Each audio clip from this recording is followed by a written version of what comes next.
நிச்சயமாகவே தேவன் உங்களுடைய வாழ்க்கையில இந்த ஒவ்வொரு வார்த்தையை வைத்து உங்க வாழ்க்கையை பில்ட் பண்ணி இருக்கிறார், உருவாக்கி கொண்டு இருக்கிறார். ஆமென் சொல்லுங்களேன். சில தீர்மானங்கள், சில டிசிஷன்ஸை எடுக்க வைக்கிறாருன்னு சொல்லி நான் விசுவாசிக்கிறேன். ஆமென் சொல்லுங்களேன். ஆபிரகாம் எகிப்துல போய் மாட்டிட்டு இருக்கும் போது தேவன் அங்கிருந்து வெளியே கொண்டு வரார். ஒரு பிரச்சனையில நீ மாட்டின்னு இருக்கும் பொழுது அந்த பிரச்சனையில இருந்து நீ வெறுமையா வரப்போகிறதுல you are going to become extreme rich. Whatever devil can plan for you, but God has a greater plan for you. ரெண்டு பேர் உங்க வாழ்க்கையில திட்டங்களை வச்சிருக்கிறாங்க.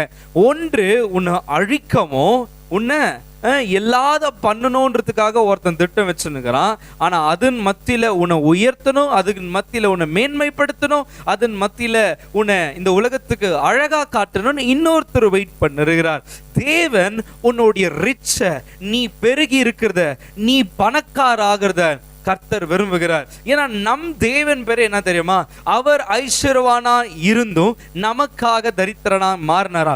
அவருடைய பேர் ஐஸ்வர்யவான். அவருடைய பேர் தரித்திரவான் அல்ல, அவர் ஐஸ்வர்யவானா இருக்கிறார். அல்லேலூயா சொல்லுங்களேன். அவர் ஐஸ்வர்யவானா இருக்கிறதுனால நம்மளுடைய தரித்திரத்தை தான் அவர் எடுத்துக்கினாரு. நம்ம பாவத்தினால, நம்ம அக்கிரமத்தினால, நம்ம சாபத்தினால அவைகளெல்லாம் அவர் ஏற்றுக்கொண்டதுனால அவர் தரித்திரனா மாறினார். அவருடைய ஆசீர்வாதம் நம்ம மேல இருக்கு. கர்த்தருடைய ஆசீர்வாதம் ஐஸ்வர்யத்தை தரும், அதோட வேதனையை கூட்டார் என்று நீதிமொழிகள்ல கர்த்தர் சொல்லுகிறார். அல்லேலூயா சொல்லுங்களேன். சோ இங்க பார்க்கிறோம், தேவன் மறுபடியுமா ஆபிரகாம் எங்க வந்தான் அப்படின்னாக்கா, எந்த இடத்துல தேவனை தொழுது கொள்ள முதல்ல ஆரம்பிச்சானோ அங்கே வந்துட்டான். ஆமென் சொல்லுங்களேன். சில பிரச்சனைனால, சில ஒரு காரியத்தினால, சில ஒரு மிஸ்டேக்ஸ்னால நீங்க பின்வாங்கி போயிருக்கலாம். ஆனா காட் உங்களுக்கு அந்த இடத்தை ரெஸ்டோர் பண்ண போகிறார். எங்க உங்க துவக்கம் இருந்துச்சோ அந்த இடத்துக்கு கொண்டு வருகிறார்.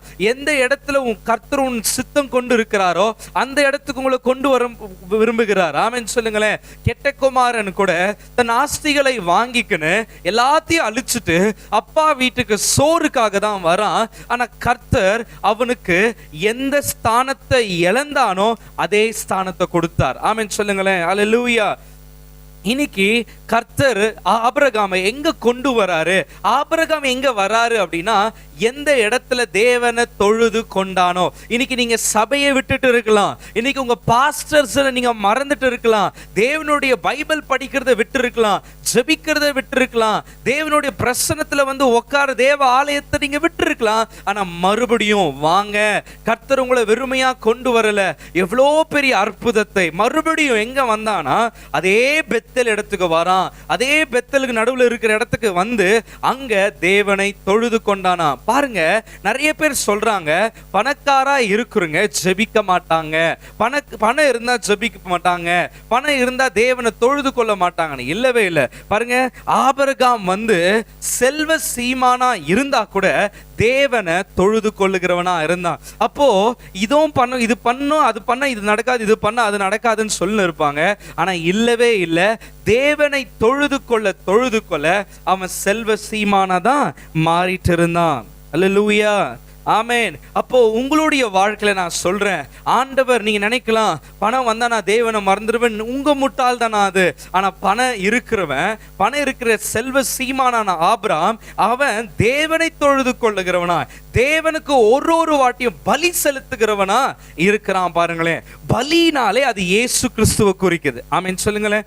பலினாலே எதை குறிக்குதுங்க? இயேசு கிறிஸ்துவை குறிக்குது. அப்ப பலின்றது என்னன்னாக்கா இயேசு கிறிஸ்துவை குறிக்கிறதுனால ஆபிரகாம் சொல்றான், ஒரு வாட்டியும் ஒவ்வொரு எத்தனையோ வாட்டி நம்ம போன அதிகாரத்திலேயே பார்த்தோம், நினைச்ச எல்லா நேரத்திலையும் பலி செலுத்தி தேவனை தொழுது கொண்டான். பலி செலுத்தி தேவனை தொழுது கொண்டான்.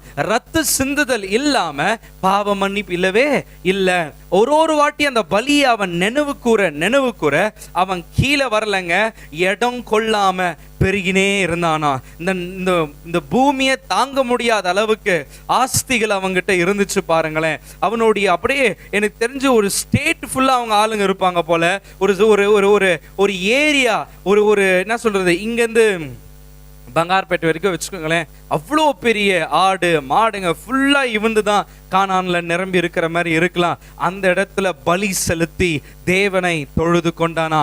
Come to church. அல்லேலூயா சொல்லுங்களேன். தேவாலயத்தை தேடுங்க, தேவ பிரசனத்தை தேடுங்க. எங்க விட்டுட்டீங்களோ, ஒரு சமயம் நீங்க விட்டு இருக்கலாம், ஒரு சமயம் எங்கேயோ போய் மாட்டி இருக்கலாம். ஆனா இன்றைக்கு கர்த்தர் உங்களை விடுதலையாக்கி இருக்கிறார். இன்றைக்கு அந்த நோவுல இருந்து கர்த்தர் உங்களை சுகமாக்கி இருக்கிறார். இன்றைக்கு கர்த்தர் அந்த பண விஷயத்துல இருந்து உங்களை விடுதலை ஆக்குறார். நீங்க தூரமா போறதுக்கு இல்ல, இன்னும் அவர் கிட்ட வர்றதுக்கு. அல்லேலூயா சொல்லுங்களேன். இன்றைக்கு நான் சொல்றேன், தேவன் உங்களை அளவில்லாம நேசிக்கிறார். தேவன் உங்களை அதிசயமாய் நடத்த விரும்புகிறார். அவன் தேவனை அங்க தொழுது கொள்ள ஆரம்பிச்சான். ஆமென் சொல்லுங்களேன். அவன் சாதாரணமா இல்ல, செல்வ சீமானா இருந்தான். கர்த்தர் உங்களுடைய செல்வத்தை எதிர்பார்க்கிறார். கர்த்தர் நீங்க உயரணும்னு எதிர்பார்க்கிறார். கர்த்தரும் நீங்க மேன்மை அடையணும்னு விரும்புகிறார். நீங்க நல்ல வீடை கட்டணும், நீங்க நல்ல ஒரு உயர்வுல இருக்கணும் தான் கர்த்தர் விரும்புகிறார். ஸோ நிச்சயமாகவே இந்த வார்த்தையின்படி நான் சொல்றேன், நீங்க எதையோ இழந்துட்டு நீங்க திரும்பி வந்திருக்கிறீங்க, சபையை விட்டுறாதீங்க.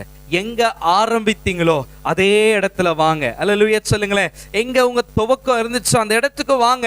கர்த்தர் உங்களை இன்னும் இடம் கொள்ளாமல் ஆசீர்வதிக்கிற தேவனா இருக்கிறார். ஆமென், ஆமென்.